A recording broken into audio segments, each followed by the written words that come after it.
É outra coisa que eu lembrei na hora que você falou dessa questão da tontura, que tem da questão do zumbido também, né? Que tem muita gente que tem zumbido, que tem muitos anos, convive, ou então fica desesperado, né, com aquele barulho e tenta até fazer mandingas e recorre a remédios tudo, né, Lu? indicados e tal, mas muitas vezes isso, e eu fiquei sabendo nesse período que eu comecei a conviver com a questão da perda auditiva, que tem muito a ver com perda auditiva, né? E muitas vezes não é, né, ninguém lembra de consultar um otorrino por causa de um zumbido no ouvido, né? Até naturaliza o negócio. Você vai vivendo com isso, né, normalmente. O zumbido ele é um capítulo de livro à parte, né? Então, dá outro programa, né? Demais. Então, é um zumbido assim. Zumbido, inclusive, ele pode ser objetivo. O que é um zumbido objetivo? Eu tô do seu lado, você tá com zumbido, eu tô escutando o seu zumbido também.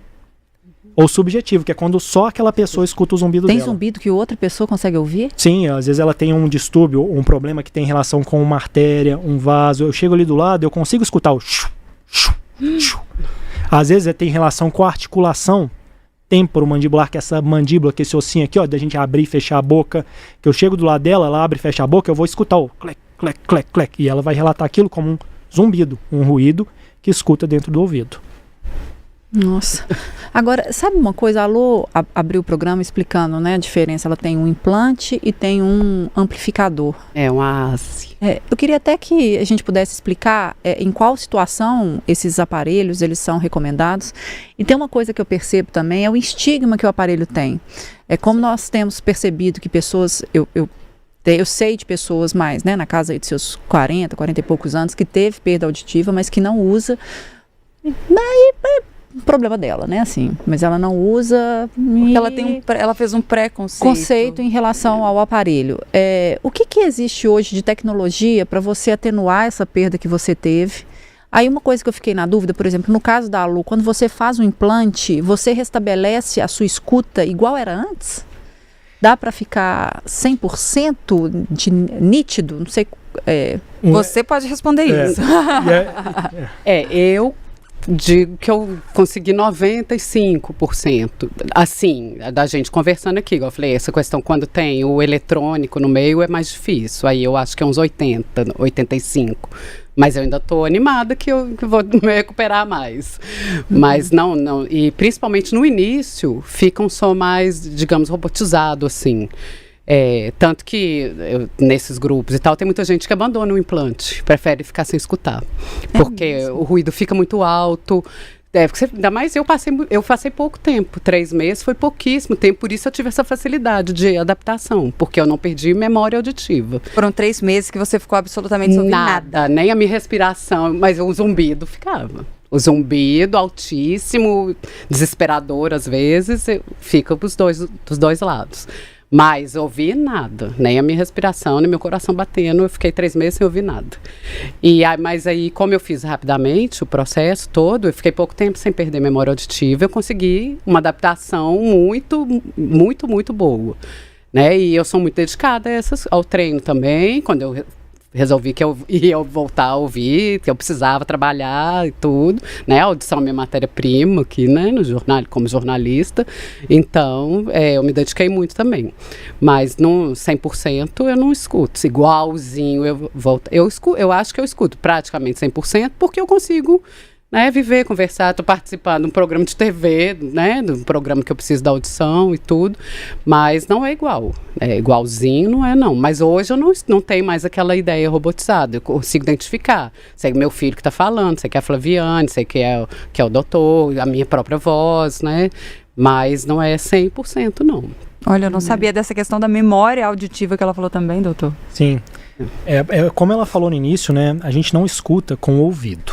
A gente escuta com o cérebro. Isso é extremamente importante.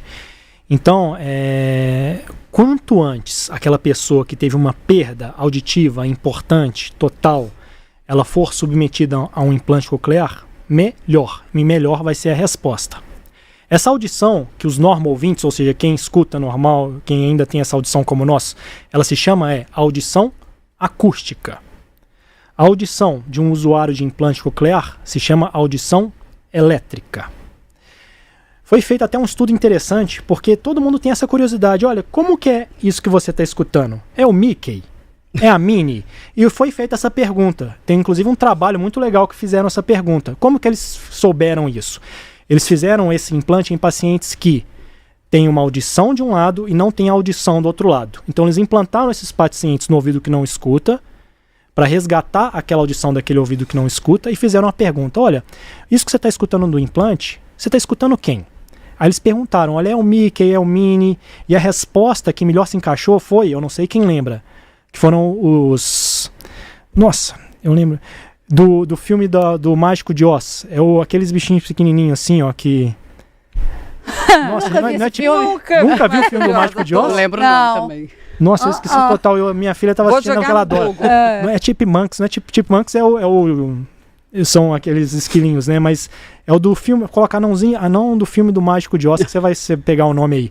E é o que melhor se assemelha é justamente esse som, que é um som assim, não é semelhante àquela voz do Mickey que a gente escuta, mas é justamente isso. Se você assistir, possivelmente ela pode até falar se é isso ou não.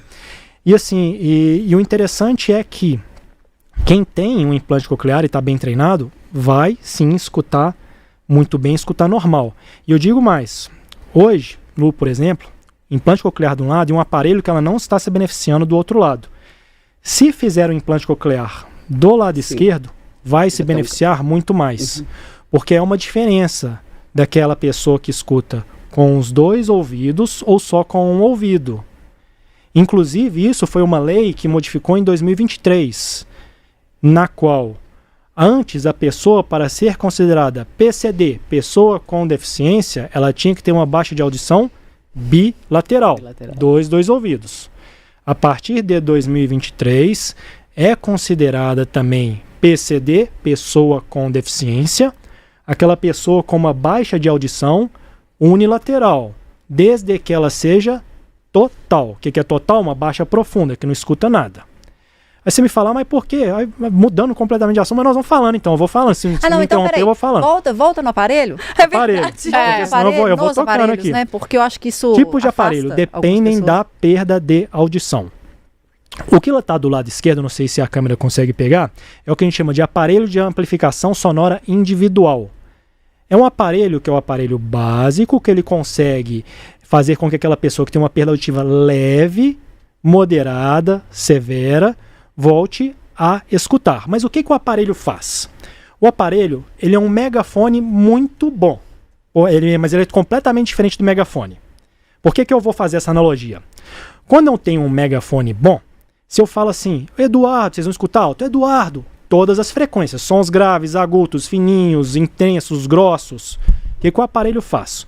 O aparelho tem a capacidade de pegar só aquele som fininho, que é o agudo, e deixar ele intenso para a pessoa escutar. E o grave, que às vezes a pessoa escuta bem, ele nem vai mexer. Então o aparelho tem essa capacidade. Por isso que não é, vou comprar na Shopee esse aqui que vai ficar bom. Não, não vai ficar bom, você não vai tolerar. Porque se você tiver uma perda auditiva que às vezes você escuta bem o grave, escuta mal o agudo, você vai colocar um Shopee, o megafone na sua orelha, na hora que ele fazer o agudo ficar intenso, ele vai fazer o grave ficar intenso, vai querer jogar na cabeça de alguém. O que aparece as pessoas que jogam o aparelho fora. É mais ou menos por isso, é porque está mal adaptado, está mal configurado, que seja. Esse é o aparelho de amplificação sonora individual. É importante falar que o aparelho capta o som por um microfone e coloca aquele som no ouvido da pessoa, torna ele mais intenso. Mas o aparelho não dá capacidade àquela pessoa de discernir, dar significado ao som. Ou seja, o aparelho não faz a função do cérebro. Ele faz a função de captar o som. Eduardo, alto. Agora, se eu tenho uma pessoa que tem uma dificuldade não de captar o som, mas de entender o som, se eu falo Eduardo, o Eduardo alto, ele vai entender. E daí é uma pessoa que vai querer jogar o aparelho na cabeça de alguém. Mas é porque talvez ela foi mal explicada, aquilo foi mal explicado para ela. Fala, olha, o seu problema não está na captação de som. O seu problema está com que você está com uma dificuldade em entender o som. Lembra aquela propaganda antiga, Audisson? Para pessoas que escutem, mas não entendem bem as palavras. É porque isso existe. Existem aquelas pessoas que escutam, mas não entendem bem as palavras. E aí já é diferente. Não é o ouvido, é lá aquela parte do cérebro mesmo. Então esse é um tipo de aparelho auditivo. Existe outro tipo de aparelho auditivo também, que a gente chama de aparelho de vibração sonora, ou prótese de vibração sonora. Para quem que é esse tipo de aparelho? Eu tenho uma criança que nasceu sem a orelhinha, com o buraquinho do ouvido fechado. Mas o ouvido dele lá dentro, os ossinhos, a cóclea, estão normais, funcionam bem. Só que ele não tem o caminho, ele não tem o buraquinho aqui do ouvido para o som entrar.